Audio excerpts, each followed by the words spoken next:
አጠር ያለች መልዕክት ስላለኝ ነው የገባሁት። በጣም አስቸኳይ ስለሆነ ማለት ነው። ይሄ ቃና ማውጣት ይቻላል ምናምን እያላችሁ ማለት ነው። አዳዲስ ልጆች የምጠፉ ልጆች አላችሁ፣ አውጥተን እንሰራለን ብላችሁ እንደዛ አይደለም። ታጠቅ የተናገረውን መጀመሪያ አዳምጡ ከመውጣታችሁ በፊት ማለት ነው። የሚቻለው ከ10 ዓመት በፊት የነበረ ሰው ነው፣ በበፊቱ ማለት ነው። አሁን 3 ዓመትም 2 ዓመትም ቢሆናቸው ብትጠፉ ከዚህ ማስወጣት አትችልም። ያላቸው ዓላማ ምንድን ነው? እስር ቤት ገብታቸው በእስር ቤት ወደ ሀገር መሄድ ብቻ ነው እንጂ የአዲስ ኢቃማ ማውጣት አትችሉም። ለምንድን ነው አንድን ነገር እናንተ ማድረግ ስትፈልጉ በትክክል ለምንድን ነው የማታዳምጡት?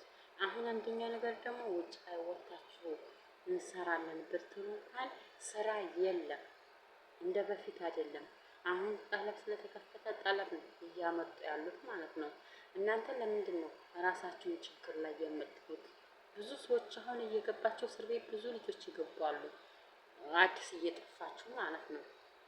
እና አንድን ነገር መረጃ መጀመሪያ አዳምጡ።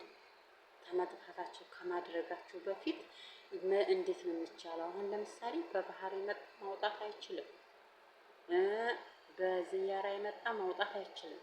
የበፊቶቹ በጠለብ የመጡ 2016 የመጣ ብቻ ነው ማውጣት የሚችለው ማለት ነው።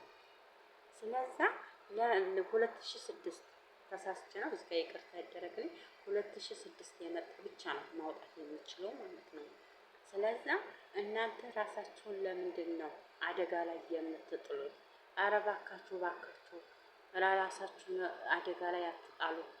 ደህና ከምትሰሩበት ቤት እየወጣችሁ ራሳችሁን አደጋ ላይ እያጋለጣችሁ ነው።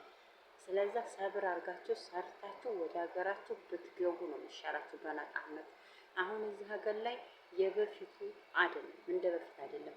አሁን ህጉ በጣም ነው የጠበቀው እና እህቶቼ ወንድሞቼ አልፋችሁ የመጣችሁበትን አላማ ባይመቻችሁ እንኳን እንደምንም ብላችሁ 2 ዓመታችሁን ጨርሳችሁ ወደ ሀገራችሁ ለመግባት ሞክሩ። ገና ይህ አዋጅ መጥቷል ምናምን ብላችሁ መጥፋት አትሞክሩ። አውቆ የተሰራ ነው፣ ለሲስተም የተሰራ እንደሆነ ማወቅ አለባችሁ እዚህ ላይ ማለት ነው። እንደገና ደግሞ ታጠቅ በደንብ ነው ያብራራላችሁ።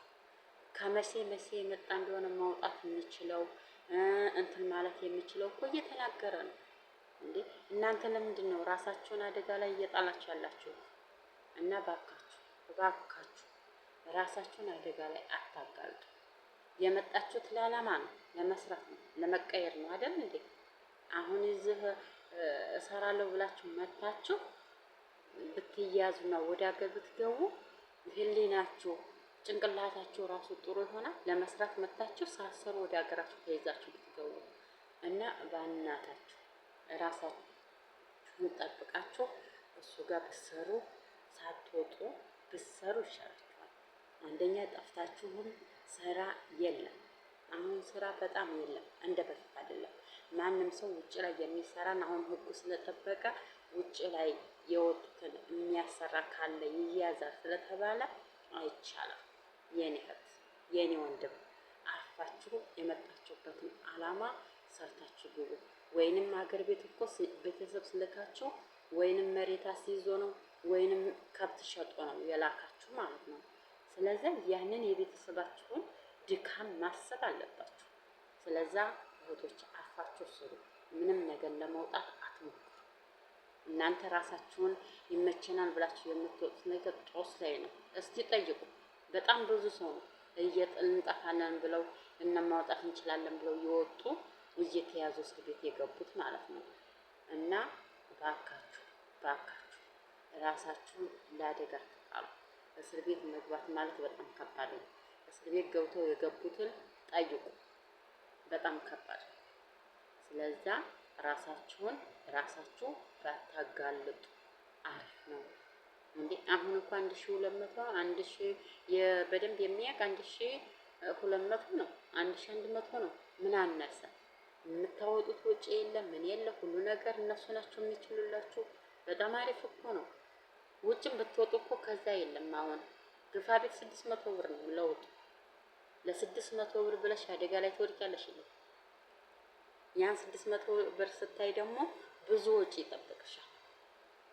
ውጭ ሆነሽ ስትሰሪ ስራ ላይ ይሳካልሽ ይችላል፣ ስራ ሊከረብብሽ ይችላል፣ ቤት መያዝ አለብሽ። ያን ወጪዎች ለምን አታስቡ?